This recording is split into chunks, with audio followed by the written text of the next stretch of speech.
dentro da sequência aqui, vamos fazer o seguinte. Vou executar aqui para a gente poder visualizar como é que ela tá. Ela está duplicando, né, o produto comprado. Então, se eu clicar aqui para comprar o celular, ele comprou um, vou voltar.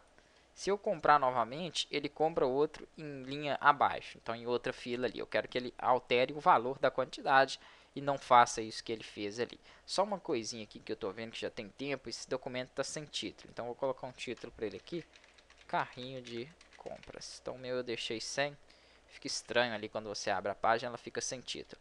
Aqui no código desse documento, que é o carrinho.php, abaixo aqui onde a gente estava testando, né, se realmente existem itens dentro do carrinho, ele exiba esses itens para mim. Ele busque ali, né, pelo ID, o nome, o preço, quantidade, tudo que tem lá. O que eu vou fazer aqui? Ó? Acima de onde eu faço o teste aqui dele, deixa eu ver aqui onde eu vou colocar. Post ID, beleza, meu carrinho.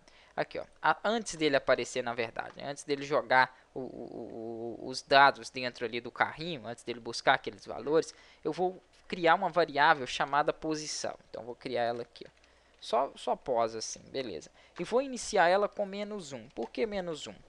Esse valor aqui, ó, ele ainda não entra no array. Lembrando que o array, o primeiro campo aqui é 0, aqui é 1 e assim por diante. Então, -1 é um valor que não tem ainda, né, englobado aqui dentro do meu array. E vou pedir para fazer um for. Enquanto a minha variável, né, vou usar a variável i de novo, enquanto ela for menor do que todo o tamanho desse array aqui, ó, ele vai se repetir. Então, enquanto for menor que o ID, que o nome, que todos os dados que tem lá, ele vai se repetir. Então, for, vou criar a mesma variável i, não tem problema que ele não vai dar conflito com a outra não, porque estão em locais, né, diferentes aqui. Então, variável i é igual a 0, enquanto ela for igual a 0, ponto e vírgula para fazer separação. Deixa eu aumentar um tiquinho o código aqui, né? Eu esqueci porque eu acabei trocando de computador e ficou afastado. O código fica ruim. Então, fontes, você vai ter uma opção aqui para tamanho, né, de visualização do código. Eu gosto de deixar 16, que ele fica bem maior aqui, ó, fica fácil para vocês poderem acompanhar durante as aulas aí. Então, às vezes a gente coloca colchetes, né, parênteses, então isso aí dificulta um pouquinho. Então, enquanto i for igual a 0, faça para mim o seguinte aqui, enquanto i for igual a 0, não, i inicia com 0, enquanto i for menor do que o tamanho todo do meu array, que é o parâmetro count, né, isso aí a gente já aprendeu isso aí, vai incrementando ele, então i mais mais, beleza.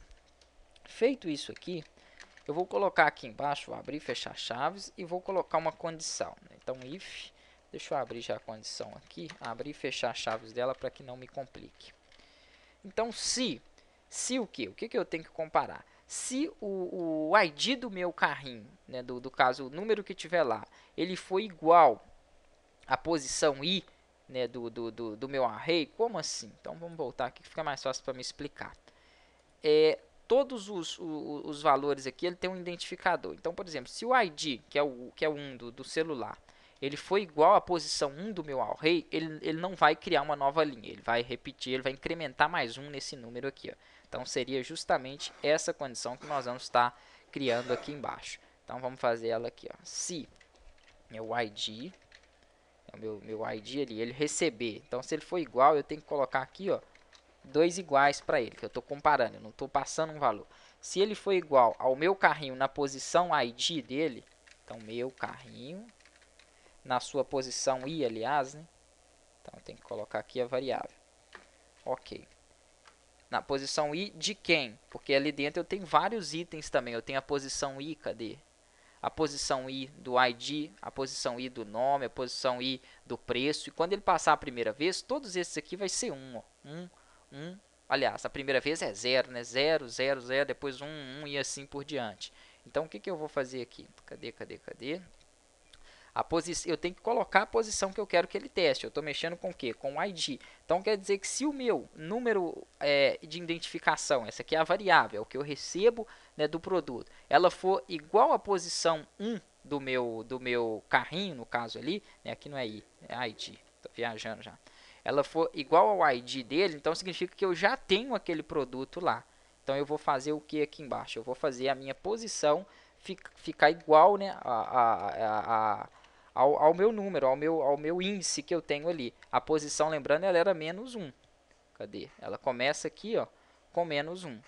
E se então o produto já existir lá, ela passa a ficar na mesma posição daquele produto, que é a posição, no caso, i. Parece um pouco complexo, mas vocês, analisando novamente aqui e fazendo, vão conseguir entender. Então, definir a posição como -1 e estou falando que se aquele produto tiver lá, né, ele vai repetindo e colocando ele na mesma posição em que já existe ali dentro do meu array. Então, ele não vai criar uma nova linha. Se ele já tiver aqui, ó, ele vai incrementar mais 1 na quantidade. É isso que eu quero que seja feito. Deixa eu vir aqui, dar um Ctrl S por enquanto, mas está faltando eu completar, né, com outro parâmetro aqui. Completamos ele na próxima aula.